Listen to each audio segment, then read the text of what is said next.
I'm Chris. I did the 2-unit mathematics course in 2017. I came through my brother, who did really well through Sky Academy and drastically increased his marks. So yeah, my parents were just like, yeah, we'll give it a go. And my foundation work was really weak.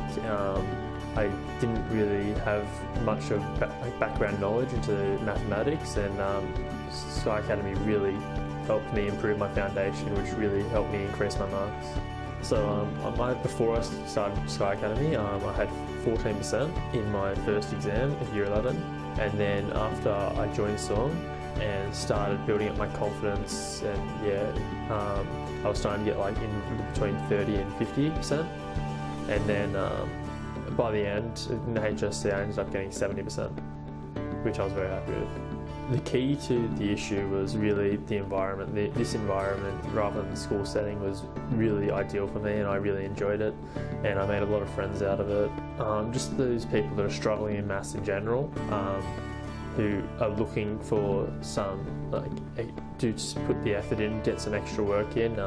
Sky Academy really helps those people. I ended up getting a band 4, and the opportunity is just doing 2-unit mathematics in general, going into uni, that is just opens so many more doors for you. Like it looks very good when you're applying, having a gap year and just working, and just trying to find out what I want to do. I would just say do it. It's very rewarding and you'll see results.